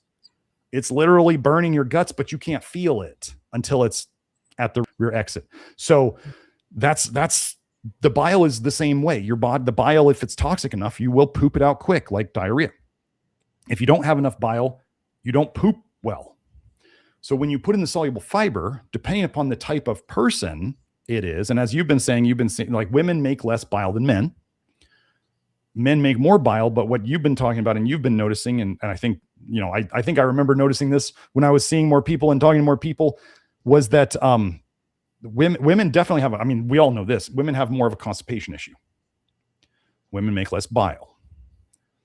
Well, this means that women may, at the start, especially as they err on the side of less soluble fiber, so they can poop better, because when you take the soluble fiber, your liver gets excited. It's like, ooh, soluble fiber's here. We can dump a load of toxins into it. And so it dumps a bunch of bile. Well, if they can't dump very much, like let's say we're on the side of less bile, if they can't dump very much, the soluble fiber triggered the dump, but there's so much soluble fiber, it soaks up all the bile, and there's no bile left to trigger the pooping mechanism.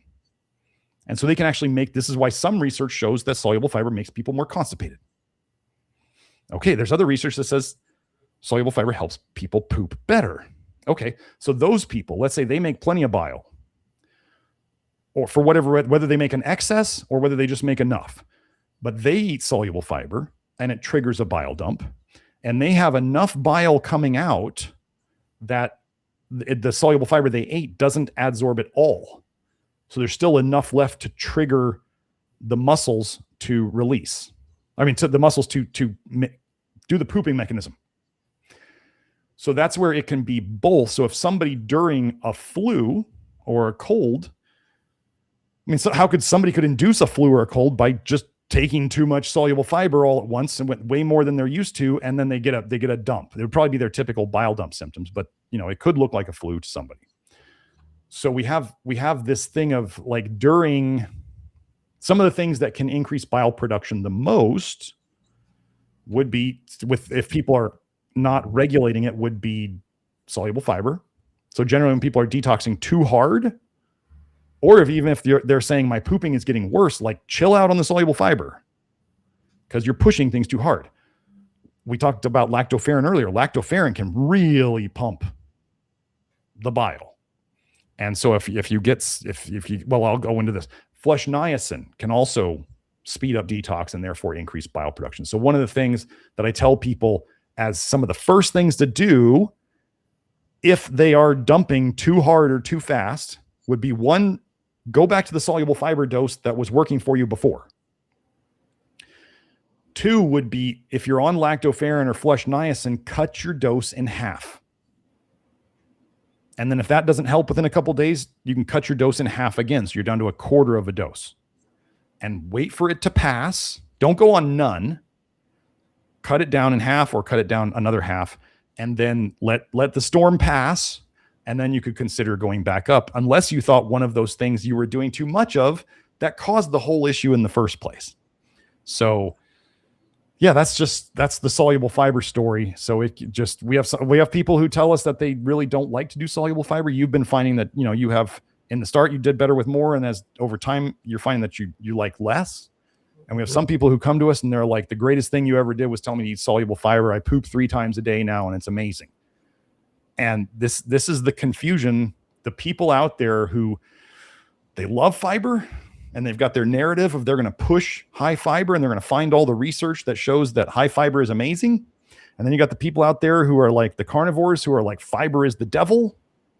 And we're going to find all the research that shows that fiber causes problems. And then you go, well, wait, they both exist. And when we put it into toxic bile paradigm, all of a sudden we can make it make sense. So there you go. Yeah, that's the hard part and the good part. Yep. Yeah. So you must be a nutrition detective in this process. There's no way around it. Well, I mean, it's been fun to figure something out. It's given me purpose in my life to find something new and help figure it all out. I got into health because I wanted to figure out my issues. It was I could say it was a selfish reason from the very beginning, because that's why I got into personal training and fitness. I wanted to know that, and then that leads to nutrition and health and stuff like that. And so then I wanted to know that, and then I just realized that I was good at figuring it out for myself, and I was good at relaying the ideas to other people. And then it has turned into this. There you go. You are an excellent teacher, because there's a lot of people who have a lot of knowledge, but they can't impart it. And this is something I've been able to learn from you really easily and joyfully as well. I always enjoy it. So super good. Well, shall we cap it at that and plan for another episode? Yeah. Joe, why don't we do the links? Well, I don't know if we're going to do another episode. I don't know how many questions we had left. I didn't see the list that you were going over, but there's quite a few. If we see enough stuff, good stuff, we'll do another episode. Yeah. Okay. That sounds good. Okay. All right. So you guys going to run your links? Good. Yeah, we'll run the links. Joe, so Joe's running our links now. So if you want to see the past live streams that we went over, the 232 that led up to this, you can find them on our YouTube under the live tab. If you want to find the other normal videos, like this will be on the normal video channel. This won't be a live stream. This was pre-recorded. So you'll find that in the videos tab. That's where you can find those on the YouTube channel. Then if you can't find videos on the live section, look in the if you can't find something in the live section, look on the video section. And then as Joe will bring up the next link, if you want to find everything in order without any editing, you can find that at the Rumble website. So go check that out. And that's where you can find everything. We got nutritiondetective.com. That's the main website. That's where you can find everything that we do, our social links. The Love Your Liver program, which we talked a lot about. We have the Love Your Liver link is on the membership tab at nutritiondetective.com. Otherwise, you go to members.nutritiondetective.com. Joe put up the consultation one. That's the testing and consultation that we do with our health facilitators like Kelsey and Nathan. That's where you get the hair test and the blood tests and the consult and the 6 months access to the office hours, which is small group sessions on troubleshooting with me or Kelsey or Nathan. We all do one session a week, and you get 6 months of access to that. So you don't have to know everything at the beginning. And we can get you through the early learning phases the easiest. Then They're we have invaluable, by the way. What's that? Just jumping in. Those office hours are invaluable because it's live time. You're helping people troubleshoot. I always learn. I've never once regretted spending 2-3 hours at one of those. Yeah, we had a long session the other day. It was because I'd missed 2 weeks because of the holidays. So I knew that was going to be a barn burner. But we go until the questions are answered. So anyway, drgarrettsmith.substack.com is my Substack. You can find articles there, and be working on putting more stuff up there as we go. We have my Facebook page, the.real nutrition detective. We have that also leads to the Instagram page, the.real nutrition detective as well. What else do we have? There's the X page, the Twitter page, NutriDetect. Beth, I keep talking to people. Like somebody else I talked to yesterday was like, Twitter is getting dark. Yeah. Twitter is getting people are like, I don't even want to be there anymore. I know we talked about this a while ago, but it seems that more and more people are like, I don't want to even be there anymore. It's kind of like, I don't know what they're trying to do. Well, let me say one word about social media, folks. They're trying to rage bait you and get you agitated so you make comments that tell them which side you're on. They're trying to get you to feed the algorithms for the credit score that is social. They want to know who you are. So if you are posting angry comments all over social media, they got you. They know who you are, and they're going to put you in your little box, whether that's a good or bad box. So maybe you're in the NPC box and you like all their stuff, and maybe you're the resistor box. Then they'll know. They can tell. So anyway, if you're here watching this, they probably already got you in the resistor box anyway. So, Beth Martens channel, bethmartens.com. I want to thank Beth for all of her help with this series and for her she really helps promote this out there very well. And I really appreciate her for doing that. And I'm happy that we were able to help her so much that she's so enthusiastic about everything we're doing here. Beth, why don't you tell them a bit more? Sorry, before you do that one, Beth, tell them a little bit more about what you do. Yeah. So in a nutshell, I help people to find what we talked about at the beginning, the roots that lie in the emotional, mental, that can be your thoughts, your feelings. They're rooted by hidden programs. And people have to believe me when I say that, but they are observable. You can actually become a perceiver of them. It's part of that detective work at this level. And so I help people to go in and, for example, with a course coming up that's completely sold out, but I will be doing it another one. I'm helping people to find their vision and creativity in the face of the onslaught that we're having right now that puts us more in fight or flight and survival mode. Oh, I'm so sorry. That was loud. My son is the only one allowed to break through, so I'll go soon. And then so the visioning process, it's so much like your work. That's why it's easy to promote, Garrett, that to me, it's just a matter of letting the toxicities of the programs go, and then natural functions like visioning that come straight from the creator happen. You can't even stop them at that point. So it's really a process of elimination. What sits on top of your happiness, your purpose, your freedom, your good health also can be very much related. There's ways to work on your health also from the mental emotional side, because it adds a lot of unnecessary stress and suffering to the process and can give you insights and take symptoms down, that kind of thing. So yeah, I'm always available for that. You can find me at my website, bethmartens.com. Awesome. I highly recommend Beth's work. I've done some work with her and I did really enjoy it. And there may be future stuff to announce about the Love Your Liver program and Beth too. So it's very exciting. We're just getting that all sorted out right now. So yeah, that's Beth Martens' website. And then Joe, you can run the final link there. The 233. There we go. This was, we call it Love Your Liver live stream number 233. However, this was not a live stream. This was pre-recorded because I wanted to make sure we got it all right and got it all done and didn't have the distraction of the live chat.